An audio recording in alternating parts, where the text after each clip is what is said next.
Also, your capability of flexing your jungle picks. So, this time around, baka makita natin ng TLPH na laruin yung draft.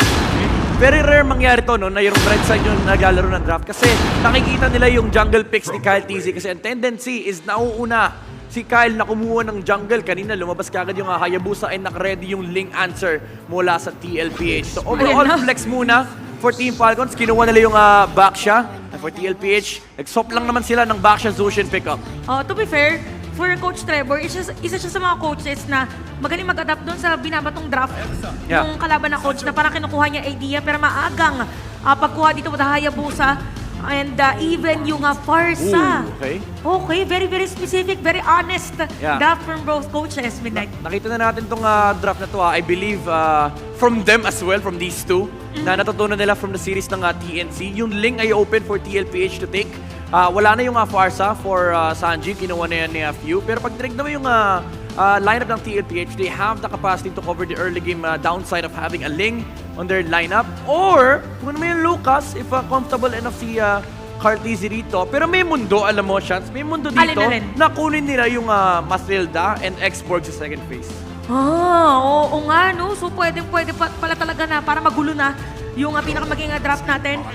Pero ang kukuhanin nila dito is gonna be Badang, so more crowd control. Probably ay panghuli din dito sa Farsa para just in case din ay hindi maging ganun katapang yung hero ni Kyle TZ basta-basta.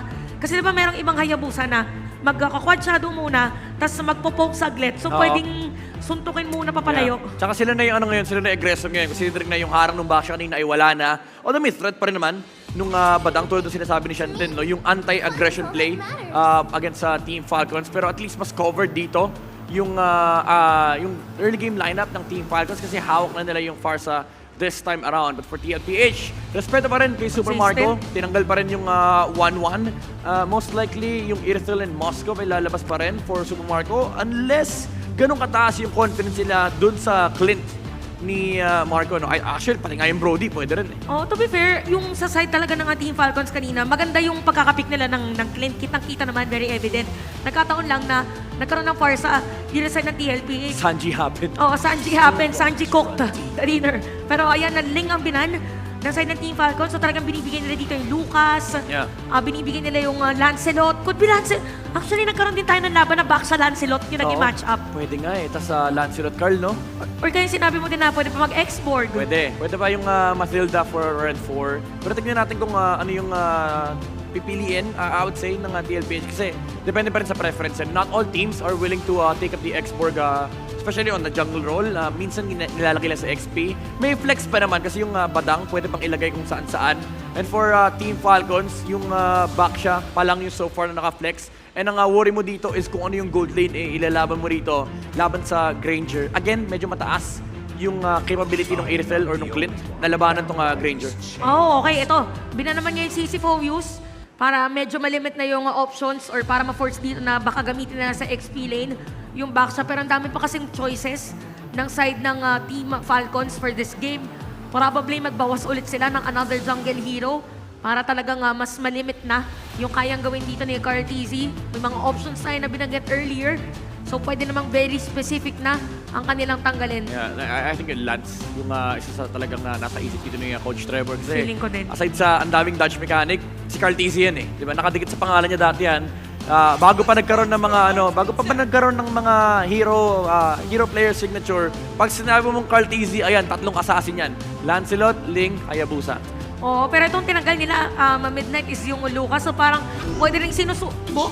Ito na yung Johead. The winningest! Ilan na lang ulit yung win rate dito nung kay JB? I think there was a time na latter portions of regular season, 100% pa rin. Yes. Yung kanyang win rate for Johead. At yung sa mga previous days ay hindi siya pinayagan na magamit yung kanyang Johead.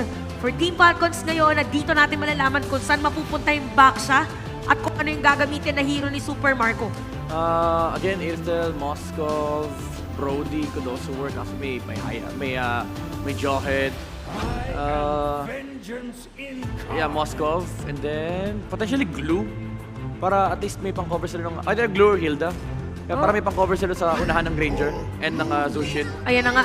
Ayan na yung Glue na sinasabi mo. This time around, Lancelot ba? Ang kukuhanin ng TLPH or Suyu? Yeah, Johet Suyu. Ayan na, Johed Suyu.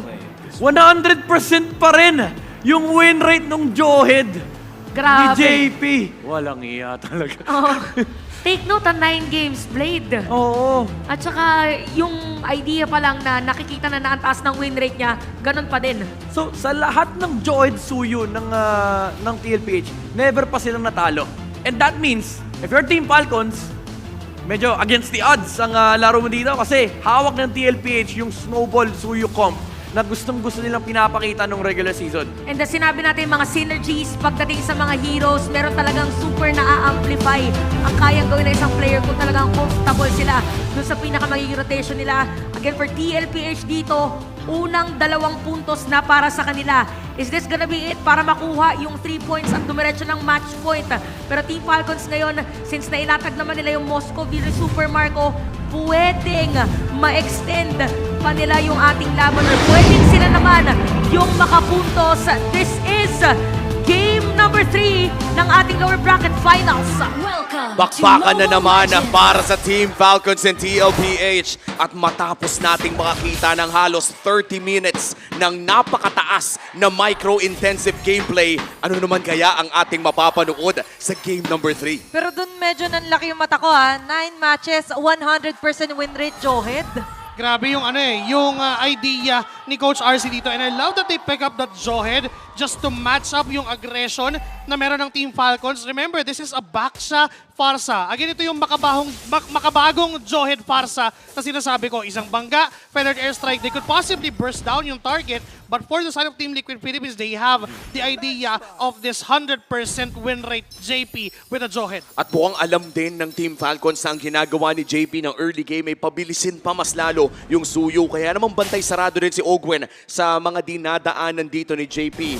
Team Falcons mukhang preparado naman sila sa 100% win rate na Johed na ito. Pero tandaan natin, isang kill lang ang kailangan ng TLPH on this Johed to go online. Babalikan ko yung isang napaka-legendaring game nila against Twisted Minds during the regular season.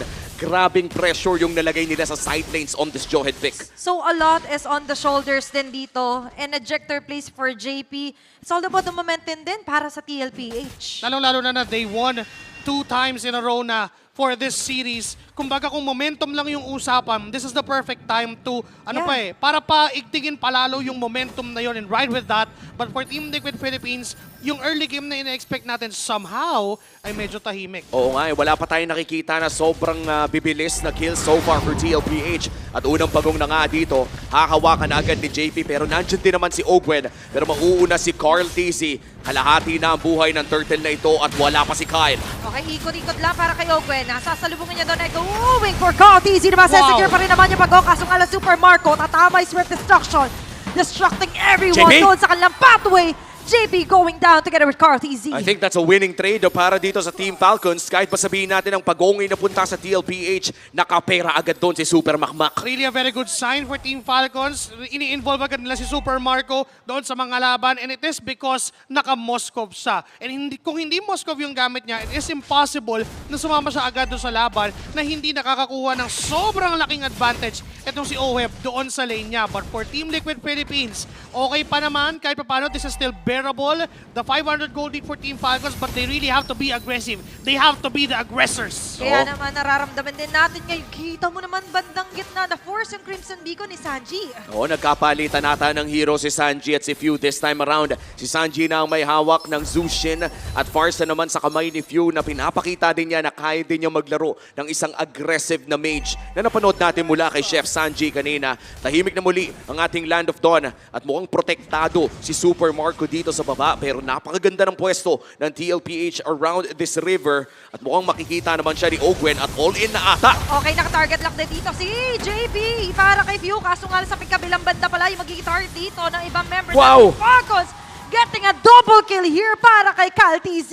Ang ganda na sana ng setup ng TL pero yung counterplay mula sa Team Falcons, saan ba nang gagaling yung bawas nila? Nakahanap din sila ng paraan Doon sa range na meron itong si Few with that Farsa, ang hirap niyang abutin. And what I mean by ang hirap abutin, mag-exert ng too much effort si Sanji para lang habulin yung Farsa, para lang subukan siyang paangatin. And hindi lang yun, hindi yun guaranteed na pag naabot niya ay mabubuhat niya agad. 'Di ba? May time pa na kailangan, may prerequisite pa pa, kumbaga, yung ginagawa ni Sanji para lang mapigilan etong si Few. But for Team Liquid Philippines, question pa din kung kailan natin makikita yung sila yung nauuna sa team Kung may fight. prerequisite ito, medyo yung major subject na nga lang din. At yung major na gustong kunin is going to be Few. Makuha sila na Sanford duo. Pero nga lang dito sa may pinakagilid si Flapeezy, pati na rin sa hindi Carl! nakasakit. At nakapag-shadow kill pa nga dito si Flapeezy. Pinagpapasapasahan ng Flap! cavalry. At SOD! mga damages. At yung SOD tatama na naman muli. Kabilang banda naman yung purple buff sinisimulan. Oh, no! At dyan ang pailaw ni Sanji. Bumliker pa nga. Ayaw pa kawalan dito yung bulletproof kabaho. Eto sa'yo. Kainin mo mga tao.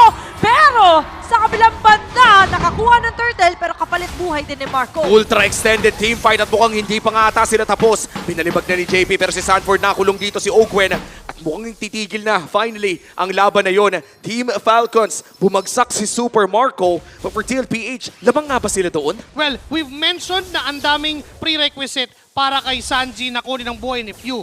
And nung sumama si Sanford doon sa duo nila o doon sa instance na yon, naging mas madali for Sanji para targetin agad yung isang problema ng Team Liquid Philippines. Not just that, hindi pa niya nagamit yung mga flickers niya to a point na ginamit niya pa yon against Super Marco. Kahit papano na mitigate ng Team Liquid Philippines yung mga lead na kinukuha ng Team Falcons all throughout because of those neutral objectives na nakukuha nila. At Ay. mo, Nandiyan na naman ang shadow kill. Patay dito si Oheb. ang ganda ng angulo mula dito kay Kyle TZ. Currently 5-0. 6 minutes in. Ang ganda ng mga nagiging angulo ng quad shadow at nahuhuli pa nga niya yung mga targets doon sa likod. I think this is a very early, I think Hunter strike and nag-sky piercer ba dito? Si Kyle TZ hindi ata rumekta sa War Axe. You know, pinag-uusapan natin yung early game na dapat hawak ng Team Liquid Philippines. But again, we are lacking doon sa aggression na magmumula kay Daddy JP. And for the side of Team Falcons, they did it. Diba? Sila dapat yung nalulugi, pero because of those angles, you mentioned it, because of those flanks na nanggagaling kay Kyle TZ, nahahanap nila o nahahanapan nila ng paraan para i-dominate yung early. Clearly an ideal game for a Hayabusa to be a 5-0 at this point in time. Oo, tsaka mukhang ang item pad pala niya dito ay rektang Malefic Roar pero mukhang si Owen ang bibigyan dito ni JP. Sadly, it has been a struggle for this Joel, pero teka lang! Ito na naman! Si Kat with the monster kill. Flap TZ, medyo matitira dito. Spread. Andyan na nga din pagkapit-kapit. At kapit lang din dito sa mga suntok na magagaling kay Sanford. Gustong kitilin yung buhay ni Kat TZ. SOD! Destruction na naman ay tatama. Andyan na mga sibat. Papasipatin dito mga members ng TLPH. JP going down. Super Marco with a double kill. Sanford trying to run away. Andyan na mga slam. But still, TLPH nabibigla dito. Ang ganda na sana ng trade para sa TLPH but another Spear of Destruction connects for Super Marco at biglang naging winning trade pa para sa Team Falcons at ngayon sila pa magsisimula ng turtle na ito. This is going to be the last turtle of the game pero nandiyan naman si Carl TZ para mag-contest for Team Liquid Philippines. It's a 3v2 pero yung Hayabusa ay hindi pa alam ng TLPH kung saan manggagaling. Sobrang laking impact na si Super Marco yung nakaka-gain ng advantage all throughout those team fights. Kasi we're used to be seeing the gold lane na magpa-farm lang. Pero siya kasi gusto niya involved na agad siya. At gusto rin naman ni Carl TZ na sa kanya na naman mapunta yung pag-o. Kaso nga lang, tumama na naman yung Spear of Destruction dito para kay Aray! Super Marco. Napakasakit na nga dito nila Flap TZ. Sanford with a counter kill as well. Andito sa pinakaharap si Sanji. Nakikipagsabayan doon kay Super Marco. Kyle! Habang sa pinakagilid naman si Kyle and the TZ. Na nga lang din dito ay kikitil pa ng buhay. Sanford kakapitan. Gustong kalbuhin dito nila Flap TZ. Kaso nga lang sa kabilang banda, atras lang muna ng dahan-dahan dito ang TLPH. Extended trade na naman ang ating nakita pero mukhang makakaagaw si Kyle TZ ng purple buff on the side of TLPH. Nandiyan naman si JP para i-deny yun at mukhang hindi na nga niya maaagaw ang purple buff. Pahinga na muli pero babalik pa muli. Ito na yung unstoppable force. Kyle TZ might be in trouble. Ha? Hindi tumama yung ejector! Kaso nga lang, siya yung tatama dito. Oh Pero yung my Pitchwick with a crisp wind. Lahat tatama na nga lang din. Mapaforce yung shadow kill. Makakatakas pa rin sila sa kabilang banda naman. Si JP yata hindi makakatakas. Andyan yung save ng mga galing kala Sanji. But all in all, grabe na yung mga ganong palitan. Yung accuracy ni Super Marco sa kanyang Spear of Destruction, yun pa yung isang nagpapahirap for Team Liquid Philippines. Meron silang meron silang idea, meron silang konsepto na okay, lamang tayo dito, lamang tayo sa numero. But then Super Marco will happen, laging tatama, nandun lagi yung immediate response coming in from Team Falcons Philippines, and not just that. Yung yung ginagawa din ni Flap TZ na again on the glue, hindi pa rin siya namamatay at this point sa dami ng nangyaring team fights. At ang dami ng laro din na nilaro ni Flap TZ on this glue na naging maganda ang kanyang laro. But this is by far one of the better performances. At 9 minutes in, lamang na nga ang Team Falcons. Kita natin na nagse-scale up na si Super Marco at napakahirap ng tangkihin yung damage mula dito sa Moscow pick ng side ng Team Falcons. Pero grupo pa rin para sa Team Liquid Philippines. Alam nilang they have the burst damage kung sakaling may magkamali ng pwesto para sa Team Falcons. Pero Kara kasing magnet pag tumatama yung Spear of Destruction. And right now, targeting the Lord. May isang may ejector nga lang din. Kaso si Flap TZ yan. Sako pa rin sila doon ng window. Or circle na magagaling dito kay Few. Bang! Ayun naman yung Spear of Destruction. Destructing everyone doon sa kanyang pathway. Lahat na nilalakaran ni Super Marco. Winawasak niya! A double kill for the Bulletproof! At galit na si Bulletproof Marco. Another SOD connects. At dahil doon, nakakuha ng Lords ang Team Falcons at pati na rin mga turret at maaagaw pa ata yung purple buff TLPH. Biglang nalugi. Clearly, hindi magandang target si Flap TZ kapag mga ganong klaseng burst. Ang ganda sana nung idea, pick off muna tayo ng isa, but unfortunately, not Flap TZ. Kaya niyang mabuhay, and not just that, kaya niyang guluhin yung initial formation ng Team Liquid Philippines to a point na tatamaan pa sila ng Spear of Destruction from Super Marco. And everything else followed for Team Falcons PH. Alam nang nila yung win condition nila na kapag tumama, sige palag. At mukhang papalag na nga ata dito ang Team Falcons. Super Marco dashes in. JP naghahanap pa rin ng angulo pero mukhang si Flap TZ yung napuntahan. Medyo mapapalalim na nga lang din yung ejector. Kaso nga doon si Wirgang nakagilid naman. Maganda yung shadow kill dito na para sa niya sa Overduo. Pati na nga lang din si Carl TZ. Kaso JP? babalik pa rin Marco! naman pala dito. At malilipat yung atensyon nila dito. Mababatay yung 100% win rate ni JP with a jawhead. Kaso nga lang for TLPH na basagan ng torre. One inhibitor turret plus the kill. Sulit pa naman yung naging Lord push dito ng Team Falcons. At mukhang hindi pa sila tapos. Ogwen coming in for Sanford. Papasukin na naman ni Flap TZ. Half HP Sanford! Sanford mapapatay pa dito ni Carl TZ. SOD! Yan, dyan na naman yung SOD. May biglaan bang pagpasok. Pero wait, hinga muna tayo. At itutuloy pa ata nila. Walang hingahan para sa Team Falcons at lamang sila ngayon. They could potentially take down all inhibitor turrets dito. Papasok na naman sa likod. Sanji! Patay dito si Sanji! Lumipat pa yung mga blades dito kala JP Nohe. Baha atras. 3 matitira para dumepensa. Kumpletong 5 ang opensa para sa Team Falcons dito. The side lanes are down para dito sa TLPH. At mukhang mahihirapan sila dumepensa sa next upcoming Lord. Team Falcons dominating the early to the mid. Sobrang laki ng epekto na hindi nagamit yung joint sa isang ejector, Pero Marco! ito, naabot na nga nila si Super Marco kaso napakaganda na naman ng circle. At dyan, mabibiktima sila JP. Si Carl TZ, pilikera na nga lang ni Dito, mapapatay pa ni Super Marco. A double kill, 3-man down for TLPH. Mananatiling bulletproof si Super Marco. Maganda na yung all-in ni JP. Pero mukhang all-in na rin ang Team Falcons. 10 segundo pa naman para Kaya kay ba? Sanford. Endable na ba ang call para sa Team Falcons o inhibitor turret lang ang kanilang kukunin dito? Okay, Ogwen is rolling. Sanji with a Crimson Beacon, makakapag-backway pa rin naman. Pero si Mot, ang mga torre dito para sa TLPH. Buhay na si JP para tumulong sa depensa. Hinahanap kasi natin kung saan manggagaling yung burst na yun eh. And for Daddy JP, ang ganda, again, ang ganda ng idea. Kaso nga lang, with the immediate response from Team Falcons PH, yun yung nagiging problema. Sa sobrang bilis ng galaw na alam nila, okay, all in sa akin, sabi ni Super Marco, handa yung 4 na members ng Team Falcons PH kasi within lang sila sa vicinity ng pangyayari. And what Team Liquid has to do right now is to strengthen that pick-off potential. Flap TZ sees 5 members from TLPH. Ogwen Romorolyo na. Nahanap niya dito si Sanford pero mag-all-in na nga ba dito kay 4D Boy. Pero mukhang hindi nila pupuntahan pa dahil meron na nga Lord na paglaban pinalalabanan ng dalawa at nauna na ang Team Falcons. Si Sanford ang magbibigay ng vision para sa side ng TLPH, pero lumalalim na si Flap TC. Alam nila na malaki ang kanilang kalamangan. Ibibigay ba ito ng libre ng TL? Sobrang immediate nung burst na gagawin dito ng Team Falcons. And yung burst! Okay. Yung ejector! Kaso si Flap TC na naman ma-ejector dito ni JP. Magbabackfire sa TLPH yung kanilang target. Pwede silang sugurin anytime dito. Few with the wings by wings. Pwede Grabe. siyang gumamit ng berry, pati na rin ang kanya Ay! pwede. Kaso nga lang, nandoon ang mga bala. SOD! Pinakain sila dito na masasakit ang damage ng TLPH. Marco! Kaso sa kabilang Marco! banda, si Super Marco pala magiging kapalit. O, hebla pa kay Super Marco, pareha sila mawawala. Doon sa pinakabase naman si Flap TC, sinasama na sa hukay ng TLPH. Wow.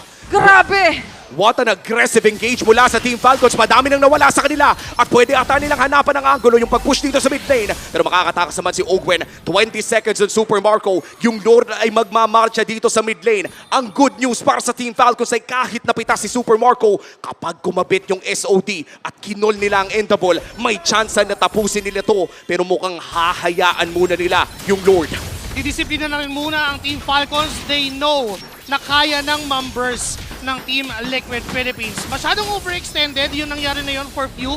Parang unnecessary na para sa kanya na siya yung mag-wings by wings paharap para puntahan yung likuran. But that was still good for Team Falcons. I mean, they just want to secure yung Lord doon sa kay Kyle TZ. And for Team Liquid Philippines naman, they knew how to capitalize with that. They are still breathing, na-burst down agad yung Lord. And for Team Falcons naman, kailangan na dito medyong i-freeze na yung lanes. Dahil alam nila, okay, nandyan na yung ejector, nandyan na yung buhat mula kay Sanji. Even Carl TZ is deadly as now. Kaya kaso nga lang si Carl TZ! Ayan na naman ang shadow kill. Medyo magdidikit-dikit. Yung ejector ginamit para iligtas si Sanford. On the verge of destruction yung base ng TLPH, pero pilit pa rin nilang inilaban at makakadepensa pa rin sila. Disiplina malala para sa TLPH. Hindi nagamit ng Team Falcons yung Lord na nakuha nila because of a very aggressive engage na nagmumula from Team Falcons. TLPH after that adjustment, mukhang nakahabol na sila sa pagsilip natin sa Infinix in-game equipment. May napapansin ba tayong kakaiba dito or worthy to take note, Joshi Cakes? Well, that doesn't remove the fact na itong si Kyle TZ at itong si Super Marco purely super farmed para sa Team Falcons Academy. Kailangan mong disiplinahin yung manggagaling na damage. And for Team Liquid Philippines, the only answer to that is huwag nilang hahayaan na magsulo si Ohem or even Sanji doon sa backline dahil kayang-kaya abutin ni Kyle TZ yun. And not just that, even Super Marco, ang problema ngayon ng Team Liquid ay yung harap at yung likod. But if they want to continue that formation, na sama-sama lang sila, and if they would plan ahead na kayang mag-burst ni Daddy JP and even itong si OWeb Carl TZ ng isang miyembro, that would be a relief for Team Liquid Philippines. Ang tanong ay mahanap kaya nila yung relief na yun. From the past few minutes of this game, medyo nahihirapan si JP makahanap ng target dahil napakataas din kasi ng mobility ng Team Falcons. Kahit ba JP ay isang Jawhead God, ay alam natin yung komposisyon ng Team Falcons ay talaga parang pangontra na rin dito ng Jawhead. Kaya naman hindi natin masisisi no, si JP. Para sa mga nagko-comment dyan, nakasalanan na naman ni JP. Parang hindi naman. Ang lakas lang talaga ng kalaban nila dito. And for Team Falcons, ang ganda na ng pwesto nila. They can play the long game here. 3 lanes ang pushing para sa kanila kahit wala silang gawin. Tsaka sobrang consistent din ang pressure na ginagawa ni Super Marco doon sa mga side lanes or doon sa dead lane na tinatawag natin. Hindi nila pwedeng iwan din yung lane na yon. It could have been a different ending na si Super Marco lang mag-isa yung umaatake sa base ng Team Liquid Philippines. So sila yung dating gumagawa nito and they don't want na mangyari yun sa kanila ngayon. But for JP, medyo na-low na rin siya ng HP, pero okay lang din naman yan for them. May immortality pa naman. Still, a threat is a threat. Kaya kailangan niyang magpakita dito. Delikado ang pwesto ni Super Marco. Kanina nakita natin yung pitas na ginawa ng TLPH at Super Marco that sealed the game para sa kanila. Pero mukhang hindi maaamoy ni Super Marco ang mga kalaban. At makakabalik pa naman ang safe. JP with a conceal. Hindi nabubunggoy ni Ogwen. At Kyle TC sisimula na nga Lord. Better their side. May nakita siya! Nakasalubong nila dito sa eskinitang to ang Team Falcons. Wala na agad si Sanford. Habang sa JP naman dito ay hindi pa rin nakakahanap ng magandang target. Instead, kailangan nilang matras. Ang dami nilang problema. Oo, pwede pa ngang ipa-evolve ito ng Team Falcons. Pwede nilang bitawan ng saglit para mag-evolve. Pero mukhang hindi na nila i-call iyon. Mas importante na makuha na natin ang sure. And that's Lord secured para sa Team Falcons. At mukhang magkakaroon na naman ng depensang malala para sa TL. This is gonna be hard for Team Liquid Philippines considering na yung range ay hawak, yung range advantage ay hawak ng Team Falcons Philippines. They could just use the feathered airstrike just to zone the members of Team Liquid Philippines and let that Lord enter doon sa middle lane. And not just that, yung presence ni Ogwen, yung pa-drive-by niya na parang kinikis-kis yung mukha sa pader. Oo. Diba? Yun yung nakakatakot eh, na parang yun yung threat potential pag ako Yan na ba yan? pag ako tumalon, Oh? at pag nadali ko yung isa, tapos! It's all about the Spurs right now at may nadadali na naman nga sila na isa dito. It's going to be JP with the immortality na mapabroke out Oh. na lang din dito. SOD. Habang SOD mag-hit, susundan ni Supermarket sa pinakabase doon ng TLPH. Kaso nga naman yung magbabackfire at yung base ay bawasak!